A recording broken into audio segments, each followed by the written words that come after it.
Hello, my friends. Hello, hello. Welcome. It's Trish Carr from Women's Prosperity Network.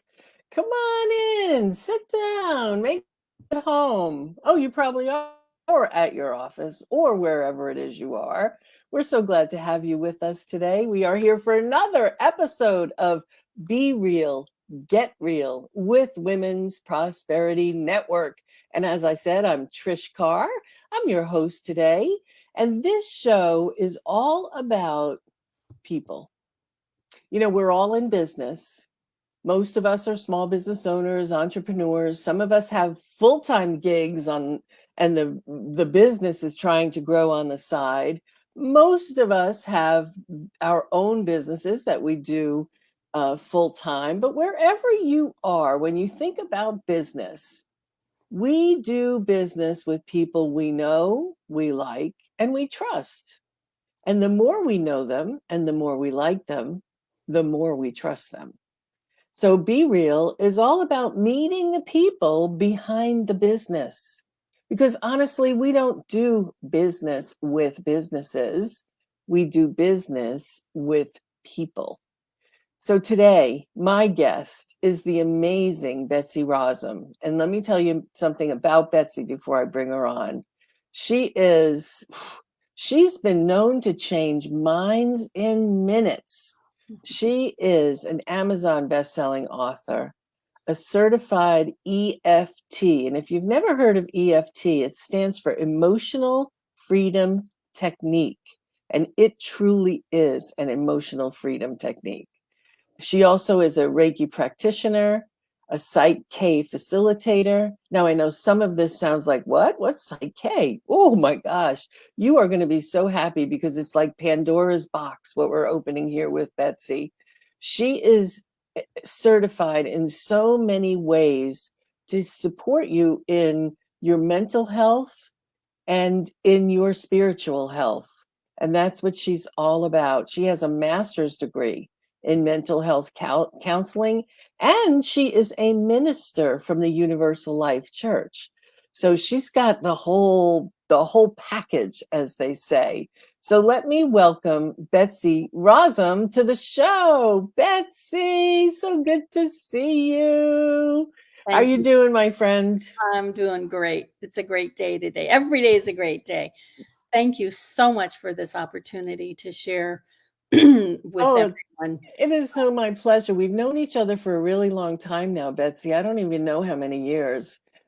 10, I think something it is like that. close to 10. Yeah. Yeah, and we've been so lucky that we were able to do some fun adventures together. You were at one time one of the leaders at Women's Prosperity Network, and we've done courses together, spiritual healing together. And, when you wrote your book, Making More Than Lemonade, When Life Throws You Lemons, just that book and all the many things that you've experienced. So, you have experienced some trauma in your life, girl. And for someone who knows you so well and who's been through some of it with you, you are amazingly resilient. So tell us a little bit about what you've experienced and how you've dealt with it to be the full, confident, amazing woman that you are. Thank you, Trish. When life throws you lemons, I believe it's my job to make more than lemonade. You make lemon zest, lemon meringue pie, and lemon potpourri. And when life throws me problems, I've got to find the blessing in it. And it started when I was born. My first trauma was being born. I was not wanted. I came at a very inopportune time, Mm, uh, and there was childhood abuse, and physical and emotional. And then because of that, I had this belief that I wasn't good enough, which mm. when we have those kind of beliefs, our RAS continues to find people, places, and things to make that belief more true. Wait, So tell everybody what RAS is because we all know we have it. We just don't know what we call it. it's a reticular activating system, and its sole purpose is to make every belief that we have on those little neurotransmitters in our brains, every belief we have, it goes and finds, it's a locator, finds people, places, and things to continue to make that belief true. Mm-hmm. So, and that's why it's important to change the belief, my belief Yeah. I'm not good enough, because the belief that I had of I'm not good enough enabled me to marry a man that was abusive to me and to stay in that marriage for 29 years. He was physically Wow. abusive, emotionally abusive, sexually and financially abusive to me. And until I changed that belief, I continued to have a lot of traumas. In that marriage, I experienced not only those abuses, but he was a pilot and he had a helicopter crash. He jumped out of a burning plane in the middle of the ocean and survived it. So that Oh was a my trauma. God. My mother had Wait, cancer. slow down. Slow down. He jumped out of a burning plane into the ocean and he was rescued. Between Santo Domingo and Puerto Rico and was rescued. And Yes. you were married to him at the time? I was married to him. Yeah. And he Oh my gosh. previously had had a helicopter crash in the middle of the ocean and had been rescued. Um, so I was living on high alert I because would stay away from being on things over the ocean if I were him. My um, gosh. then my mother had cancer and passed away. How My old were you then, Betsy? She was 60. I was in my 30s. Yeah, She okay. was very young. She was 62. Yeah, And that's young. yeah. And then my oldest daughter was run over by a car and survived it. That same daughter, when she graduated from college, went to she was she was a musical theater person that was singing and dancing on a cruise ship, fell off a moped in Greece and broke 4 ribs in her back and had to be airlifted. At that same time, my son was suicidal. He had just survived a house fire and got out of the house with just his clothes on while his truck burned up in the front yard. And at that same time, my dad had remarried and was married to a woman that was trying to kill him, and she had already put his eye out, and he was in intensive care because she attacked him. He had severe brain injury. Wait, this is a lot. Let me unpack this. All at the same time. So Yeah, your daughter was airlifted from Greece, and soon after she fell and broke her ribs. Your no, yes, father, yeah. She fell and broke her ribs and was airlifted. The same weekend, oh, the same thing. the same weekend, I'm getting calls from my son. He's suicidal because he had just experienced a few months prior to that this devastating house fire, and So and he was suicidal. This is your son who lives in California now, right? yes, uh-huh, With you have a granddaughter from with him from uh-huh, him. So he had experienced his own trauma and it made him want to commit suicide. yeah, So now you have the trauma of your daughter, the mhm. trauma of your son, and then your father is married to a woman that he finds out has been trying to kill him. Oh yeah, yeah. She put him in intensive care. The doctor said that the head injury he sustained, was similar to that of falling off a 3-story foot building. It was my birthday weekend, and I was teaching, and I had grades due, and it was like, do I fly to Greece for my daughter, or to go to Clearwater to see be with my dad? And I stopped and I said a silent prayer, and I got, you just need to stay put and take care of yourself. Everything's going to be Mm, okay. Um, so there were a lot of traumas that I experienced in my life. Um, wow. And all at once, like all within a short some of time. them were a lot, some of them were, and I was still teaching. And here's the thing is, I didn't take time off. How were you functioning with all of listen, my husband had a car accident last week and I wasn't even in the car and I felt like the trauma from it. Yeah. So how did you continue to keep going among all of that trauma? Well, first of all, I had a very strong faith. And second of all, I was in a support group for families and friends of alcoholics. Um, I had a close support system. But I also, as we women do, we tell ourselves it's not that bad. Right. And we And don't experience it as trauma. no. Right. And so for me, the physical buildup of that trauma and all the other traumas, I ended up divorcing my ex-husband. That sounds like it was a good move, Beth. It was a good move. In the process, then I don't want to share the story of how this happened because it's another long story, but I manifested my current husband, who is such a prince and a gentleman and a wonderful man. I Um, second that. He is truly a wonderful man. and I manifested him. And when we started our marriage, I found myself having behaviors as if he was my ex. Uh, And they were self-sabotaging behaviors. And I was like, wait a minute. I had been to therapy. I had done a lot of work. And I was like, this isn't right. I shouldn't be, I was a shoe dropper. I dropped shoes all over the house. My ex used to hate it. And I was looking to see, well, what's Ray going to do about the shoes? You know, um, let me set him up and see how he handles this. yeah. So I at the time I had just trained in EFT, so I was using some EFT, and I knew that I needed to work with somebody else because when we work with other people, we need to take care of ourselves. And so I worked with a woman named Susan Somerset Webb, and she introduced me to, Oh, she's no longer with us. right. She introduced me to Side K, and oh my gosh, it changed that I'm not good enough, and I love myself unconditionally. I thought I had worked on that, but my subconscious still believed I wasn't good enough. My subconscious still didn't believe that I loved myself. And in about a 5-10 minute time frame, we changed those beliefs like that, and everything turned around. I would go to events and I'd walk in the room and people would say, "Oh my gosh, you're radiant." And I'd be like, "Yeah, I feel good. I feel good." Da da da da da. Right. And and here's the thing: is I think I'm addicted to happiness and joy. I don't know.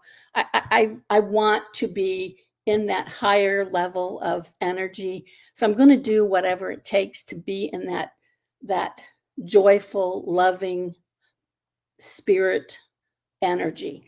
Um, Yeah. and that's a driving force for me. I've been sad, I've been depressed, I've been exhausted, and it's not fun. No, it's not fun at all. No. Not at all. It's nice to be addicted to happiness. I mean, if you have to be addicted to something, that would be the thing for sure. And I married a And man that married a man that makes me laugh all the time. Oh my well, gosh. and all of these things that you experienced, and you said you had a great support system. I mean, clearly that's a really big part of being able to be resilient. But it didn't end there. You lost Caroline. Yeah. When Yeah. was that? 6 or 7 years ago now. 6 years ago, it's so interesting because I'd come to a point where I was like, things are going great, this is wonderful.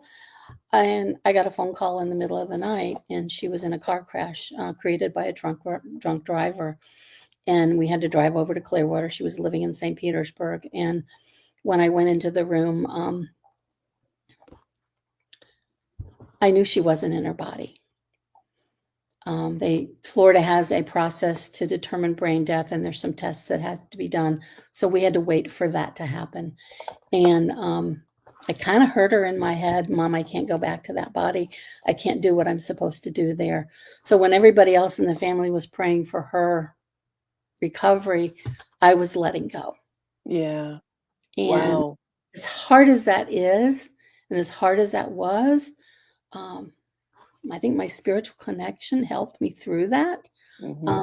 And then when it was done, I had to go, I went to grief counselor, I did art therapy, I did EOB, I got myself, I did a lot of things plus the theta, and I started theta healing. I did all of those things because there's layers to trauma.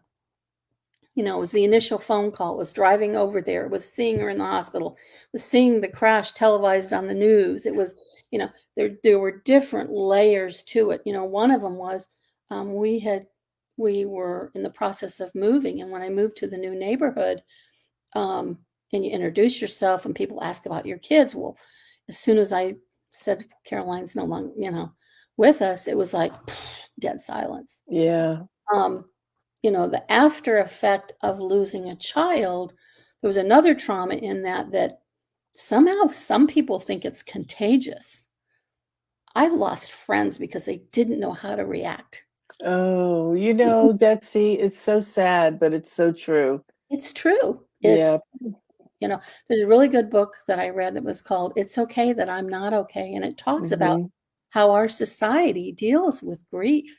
Yeah. And the first week or two were like there and there, but the months and the years later, it's like, well, shouldn't you be over that by now? Right. Shouldn't you be over that you lost your daughter 2 years ago? No, it's still with you, Yeah. Yeah. but you did go on and you lived fully. You just lived fully with the pain. Yeah. And because of the work I've done, and it's the same work I work with my clients, and because of the work Mhm. I've done with myself, with my person, my theta healing guru is Karen Truhan, and the work I've done, um, it's changed the pain to an appreciation and a joy that she was in my life. Mm. I was privileged to be her mother. Here's this wonderful human being who came into this world. She almost didn't make it when she spent her first 6.5 weeks in intensive care. Almost lost her at the beginning. Oh, That was another wow. trauma I didn't share. Um, and I think her sole agreement was, if you let me stay here, I'm going to make a heck of a bang. She was an elementary school teacher, music Yeah. teacher, and one of the schools she taught at named their outdoor theater after her. Wow, that is such an honor. What a wonderful thing. Yeah. So the legacy that she left behind, it was like, so today I live in the joy that I was privileged to be her mother. Oh, This yeah. human being that came here and picked me to be her mother. Yeah. Wow. It's amazing. And Betsy, you do for other people what you did for yourself. And tell us a little bit about the types of things you do, Reiki and Psyche. I mentioned those in the beginning. Mhm. Tell me a little about that. Okay. Um, Reiki is a form of laying hands and sending healing love. Really, it's really that simple. It's a Japanese process, and that's that's what that is. Psyche is a combination of kinesiology, which is muscle testing. Hmm. We do muscle testing to test our beliefs, and it includes a form of self hypnosis with brain gym poses, and it changes pretty quickly. In the last 2 years, I've got certified in theta healing, and theta healing is unique in that not only does it change those subconscious or core beliefs, but it can change genetics. It can change on the genetic level. It can change on the history level, which is past lives, and it can change soul contracts on the soul level. Let's say we made a soul contract and we've learned the lesson, but somehow it's on a loop and it needs to be changed. Really interesting thing happened the other day. I was cooking in the kitchen, slicing and dicing, and I had a puncture wound on my finger. And I immediately, put the Band-Aid on, and I did some theta healing on it to cancel the injury. And 2 days later, you can't even, I was like, which finger was it on? Wow. Which finger, Wow. which finger was it on? And I mean, it was bleeding pretty profusely, puncture wound. And that's just an example. Wow. Well, I know that. I mean, I know many of the people that you've worked with, and you do change minds in minutes. I love that. And I know you have a class coming up. So tell people how they can connect with you, what you got going on. I'll put up the link for the class. So if Mhm. you'd like to know more about the class, you can go to betsyrosam.com/20-20-me. So tell us about that. Okay, it's going to be 4 weeks of. It'll start in March. I haven't set the specific date yet, but it will be in March, and it'll be 4 weeks. It'll be at noon on a Wednesday, and perfect lunchtime break. Spend an hour, and we're going to go in and find those blocks. We're going to determine what your blocks are. There will be a active support Facebook group where I will be posting several times a day things that you can do, answer questions. It will be it's not just a place to just go and, oh yeah, it will be a very active support Facebook group. And then you'll get a 30-minute session with me private. Uh, Oh, wow. and so 4 weeks of deep diving, and I'm really excited. Um, Most of these beliefs happened in the first 7 years of our lives. So if you really think about it, our life is on autopilot by a 7-year-old. I know. It's wacky. It really is. It's wacky. Well, any of you who are with us today, I'm sure that you, like me, are in awe of all that Betsy has been able to get through, go through, and still be an amazing, resilient woman who has passion for supporting other people who are going through. We all go through stuff, right? We all go through stuff. So I urge you to get in touch with Betsy. If there's any stuff, and here's the other thing, even if you know you have stuff causing the things that are happening in your life, like setting up Ray to see how he's going to do with your shoes in the middle of the living room, like that whole setup was your old story. So we don't even know what's driving the things that we do in our behavior, and Betsy uncovers them. So I really urge you to be in touch with Betsy Rosam. Thank you. Betsy, thank you so very much for being with me today. I so appreciate you. Your journey is extraordinary, and yet we can all relate to it because at some level we're all going through our own things. So thank you all, and thank you everybody for watching the show, for being a part of what we are up to here at Women's Prosperity Network. You know, one of the things Betsy said that really struck me was she had a support system of people who supported her. And being an entrepreneur, a small business owner can feel very lonely at times. So not only does Women's Prosperity Network provide you with training and resources and referrals and partnerships that can grow your business, we also support each other with love, attention, and caring, just as Betsy said. So I urge you to become a part of Women's Prosperity Network, and you can do that for free right on the website. Betsy Rosam, thank you again. Appreciate you so much, and I appreciate each and every one of you for watching today. We'll see you again next time with another episode of Be Real, Get Real. Bye-bye.